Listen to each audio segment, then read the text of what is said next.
नमस्कार and welcome you to world affairs. मैं हूं प्रशांत धवन। नाउ रिसेंटली एक मेजर डेवलपमेंट हुई है। रशिया समेत कई और देश, पोलैंड और इवन इजराइल, सब लोग कनाडा को कह रहे हैं कि आपको माफ़ी मांगनी होगी।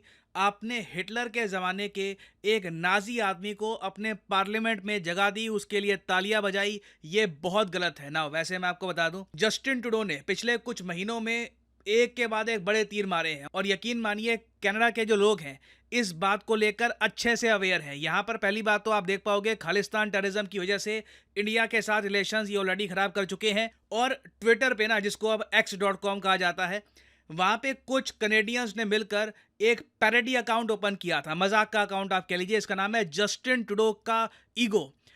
यहाँ पे हाल ही में ट्वीट करी गई कि पिछले कुछ हफ्तों में तो बस कमाल ही कर दिया मैंने। पहले एक न्यूक्लियर पावर्ड कंट्री इंडिया को फोर्स कर दिया कि वो डिक्लेयर करे कनाडा को as a safe haven for terrorist, जो हमने किया भी था। उसके बाद मैंने ना लिटरली एक नाजी को हाउस ऑफ कॉमन्स, जो आप कह लीजिए कनाडा का लोअर हाउस है, लोकसभा कह लीजिए इनकी, वहाँ पे इनवाइट किया। मगर तब भी मैं रिजाइन नहीं करूंगा।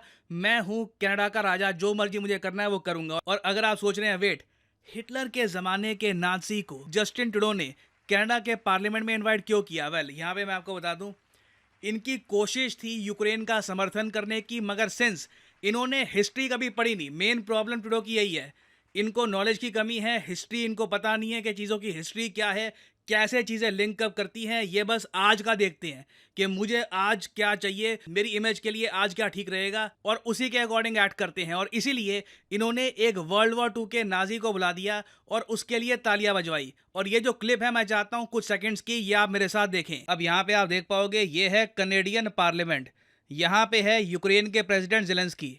Zelensky's speech received at least a dozen standing ovations. There was also one for this man, a 98-year-old Ukrainian Canadian who fought for Ukrainian independence against the Russians during the Second World War. आपने सुना, Zelensky ने Canada के parliament में speech दिया और उसी दौरान ये आदमी, इसके लिए भी एक बार स्टैंडिंग ओवेशन हुई ना। यहाँ पे अगेन आपका क्वेश्चन आएगा, वेट, जेलेंस्की तो यूक्रेन का प्रेसिडेंट है, अचानक से ये कनाडा करे पहुंच गया। समझाता हूँ, एक काम करते हैं, स्टेप बाय स्टेप समझते हैं कि हुआ क्या है। फिर मैं आपको लेके जाऊंगा इस आदमी के पास कि इस आदमी की हिस्ट्री क्या है और क्यों इस आदमी की वजह से ही कनाडा को आज के समय प्रेशर झेलना पड़ रहा है from Russia, Israel and even Poland. So Justin Trudeau ने इंडिया के साथ रिलेशंस खराब करके, जो फ्री ट्रेड एग्रीमेंट पर बातचीत चल रही थी उस पर भी पानी फेर कर, इन्होंने फोकस करना स्टार्ट कर दिया यूक्रेन पर। इन्होंने ये कहा कि यूक्रेन के जो प्रेसिडेंट है जेलेंस्की, इनको इनवाइट करूंगा कनाडा में, और कनाडा और यूक्रेन का जो फ्री ट्रेड एग्रीमेंट है इसको नेक्स्ट लेवल पर हम ले जाएंगे। और वो इन्होंने किया भी। आप खुद सोच कर देखिए, इस कंट्री की प्रायोरिटी क्या है। ऑस्ट्रेलिया, यूके इंडिया के साथ एफटीए साइन कर रहे हैं या उसके प्रोसेस में हैं। ये कंट्री उल्टा जा रहा है। यूक्रेन जो एक बहुत ज़्यादा डेवस्टेटेड इकोनॉमी है, जिसकी आबादी गिर रही है, not because of low birth rate, क्योंकि लोग वो देश छोड़ के भाग रहे हैं, यूरोप की और जगह में जा रहे हैं। उस कंट्री के साथ इन्होंने फ्री ट्रेड एग्रीमेंट और एलिवेट कर दिया। नाउ ट्रेड के नाम पर कनेडियन गवर्नमेंट को कुछ नहीं मिलने वाला। और इन दी एंड हुआ क्या कि जेलेंस्की के कहने के बाद ना, जस्टिन ट्रूडो ने यह भी अनाउंस कर दिया कि ये $650 मिलियन फ्री ऑफ कॉस्ट ये देंगे यूक्रेन को, हथियार खरीदने के लिए, एड के लिए वगैरह। तो ये एक्स्ट्रा खर्चा यहाँ पर किया कनाडा ने। और देखो, कनेडियन लोग ये सब कुछ साफ साफ देख रहे हैं। कनाडा में इन्फ्लेशन बहुत ज़्यादा हाई है, हाउसिंग क्राइसिस वहाँ पर इतना है कि जो इनके बड़े शहर है ना, वहाँ पर स्टूडेंट्स, जो यंग लोग हैं, वो एक अपार्टमेंट भी रेंट नहीं कर पा रहे। लोगों की लाइफ बहुत ज़्यादा डिफिकल्ट है। और इसलिए जब जस्टिन ट्रूडो जेलेंस्की के साथ बाहर निकले, ये लोग क्राउड की तरफ वेव कर रहे थे, तो इन्हें अभद्र शब्द सुनाए गए, जेलेंस्की को और ट्रूडो को, दोनों को। क्योंकि कनेडियन लोग साफ साफ देख रहे हैं कि हमारे टैक्स का पैसा आप बस यूक्रेन को दे रहे हो, यूक्रेन से कुछ बेनिफिट हमारे कंट्री को हो नहीं रहा। और जेलेंस्की को कितने billions of dollars US already दे चुका है, ऑस्ट्रेलिया दे चुका है। इनकी वॉर खत्म होने को आ नहीं रही। रशिया तो कहता है हम 10 साल चलाएंगे ऐसे, तो क्या 10 साल तक हमारे बिलियंस मिलियंस डॉलर्स हर कंट्री के ये यूक्रेन के पास जाते रहेंगे? नाउ इस सब के बाद एक इससे भी बड़ा ब्लंडर तब होता है जब जस्टिन ट्रूडो ना रशिया के अगेंस्ट स्टेटमेंट जब दिलवा रहे थे अपने पार्लियामेंट में, जेलेंस्की से, बाकी लोगों से, बेसिकली एंटी रशिया बात कर रहे थे, एंटी यूएसएसआर, रशिया को हराना है, हम रशिया को हराएंगे। इस दौरान लिटरली ये हिटलर के ज़माने के एक नाजी आदमी को लेकर आ गए, और मुझे समझ नहीं आता इनके दिमाग में ये बात क्यों नहीं आई कि इस आदमी की हिस्ट्री बहुत ख़राब रही होगी। मैं आपको समझाता हूँ यहाँ पे हुआ क्या। देखो, वर्ल्ड वॉर 2 में आप सबको इतना तो पता होगा कि हिटलर ने एक बड़ा डिसीजन लिया था जब उसने यूएसएसआर को अटैक करने का सोचा। पहले उसने वादा किया था कि वो यूएसएसआर को अटैक नहीं करेगा, मगर अचानक से ऑपरेशन बारबरोसा के अंडर जर्मन सैनिकों ने एक बड़ा आक्रमण कर दिया यूएसएसआर पे। हालांकि वो आक्रमण फेल कर गया क्योंकि सर्दी का टाइम था। बहुत सारी सेना हिटलर की ठंड की वजह से मर गई, बाकी जो सेना थी उसको रशियंस ने हरा दिया। उसके बाद नाजी जर्मनी के पास फौज काफ़ी कम बची थी, फिर अमेरिकन ने अटैक किया, यूएसएसआर के जो सोल्जर्स थे वो भी आगे आए, और इवेंचुअली हिटलर हार गया। अब इस बीच ना लोगों को हिस्ट्री का एक एस्पेक्ट पता नहीं है कि जब जर्मन सैनिक मॉस्को की तरफ बढ़ रहे थे उस टाइम उन लोगों ने क्या किया कि पहले तो यूक्रेन कब्जा लिया था। यूक्रेन ने उस टाइम बहुत ही आराम से सरेंडर कर दिया था नाजी जर्मनी के सामने। उल्टा यूक्रेन के लोगों ने नाजी जर्मनी को यह कहा, हम आपका साथ देंगे। ये हिस्ट्री का एक बहुत ही अगली चैप्टर है। इसके बारे में आप एक सिंपल गूगल सर्च करोगे ना, यूक्रेन सपोर्टेड नाजी जर्मनी, तो लिटरली इस पर आपको एक पूरा विकिपीडिया पेज मिलेगा। यहाँ पे आप देख पाओगे ये यूक्रेन के सीन है। जैसे ही नाजी सोल्जर्स इनके यहाँ आए यूक्रेन में, यूक्रेन के लोगों ने लड़ाई नहीं करी। इन्होंने कहा कि हम आपके साथ खड़े हो जाएंगे, हम मिलकर मॉस्को पे आक्रमण करेंगे। और रशियंस ये बात भूले नहीं है, हिटलर को बहुत ज़्यादा हेल्प करी थी यूक्रेन ने।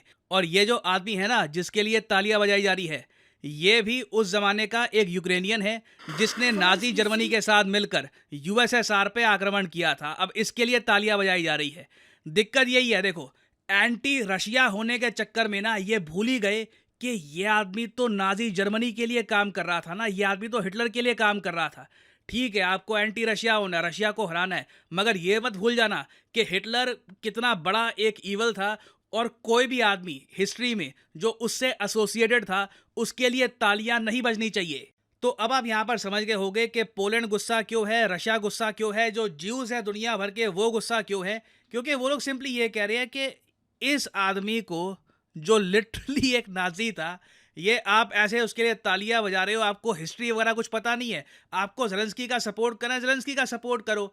वर्ल्ड वॉर 2 में जाकर जिन लोगों ने यूएसएसआर पे अटैक करने की कोशिश करी थी, अगर मान लो, वैसे मैं आपको बता रहा हूँ, जिसके लिए तालियां बजाई जा रही थी ये वैसे फेल हुआ था क्योंकि अगेन नाजीज हारे थे वर्ल्ड वॉर 2 में। मगर मान लो जिसके लिए तालियां बजाई जा रही थी, अगर वो सफल हो जाता, यूक्रेनियंस और जर्मन उस वक्त यूएसएसआर को कब्जा लेते, मॉस्को कैप्चर हो जाता, तब हिटलर को हराना वेस्ट के लिए ऑलमोस्ट इम्पॉसिबल था। और आप अगर मुझसे पूछे, इंडिया को भी इस इशू पर एक शायद स्टेटमेंट देनी चाहिए, क्योंकि अगेन दुनिया भर में नाजी विचारधारा की आलोचना की जाती है। ठीक है, it is the worst ideology in the world.